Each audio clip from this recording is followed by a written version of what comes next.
So I was 28 years old and living in the mountains behind Santa Barbara, and I had only a half-time job at the time, so I could spend a lot of time in the wilderness. I was experimenting with meditation and mindfulness without really knowing what I was doing, and reading quite a bit about these subjects. And one morning my roommates were all gone, and I was spending the morning drinking a cup of coffee and reading from a couple of books on Buddhism. As I recall, it was the Tao of Physics, which is about all Eastern traditions and the connections with physics. And I was also reading one of Jan Willem van de Wettering's books. It might have been A Glimpse of Nothingness, about his experiences in Zen training.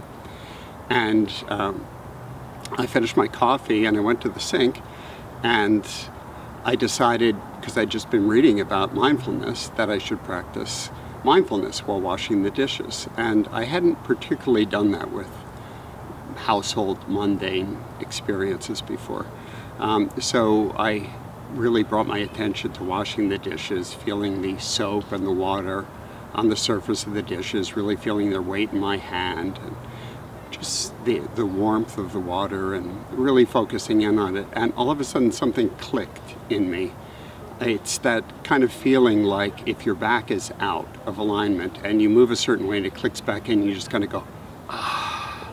And it was as though my life had been out of alignment till then, and it just clicked into place. Up till that point, I'd been a rather fearful person, and was always, I'd just say, fearful of life, fearful of many things in life. Whenever I drove home, I'd be worried the car was going to break down, that sort of thing. And all of a sudden, with that kind of click, it was as though I could see into the dishes, and I suddenly realized the dishes weren't what they looked like at all. They were,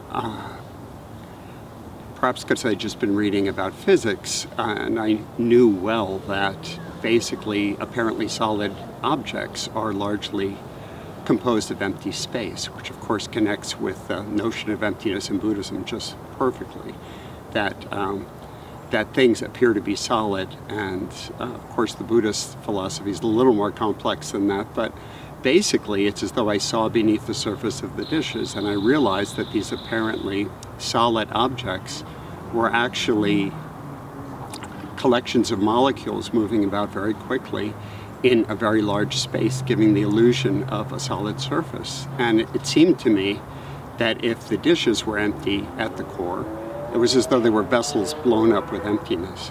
If they were essentially empty at the core, then everything else was as well. So I felt that my own body was empty in the same way. I looked out the mountains, and the mountains were mostly composed of emptiness. And if the surfaces weren't solid, actually, it was as though I could see it. The emptiness inside the dishes ran into the emptiness inside me, into the emptiness outside, and everything had this. It wasn't a void kind of emptiness. It was a very rich kind of emptiness, as though I could see that everything was actually connected. And the fear just sloughed off in that moment, and it's really never come back. It was just gone.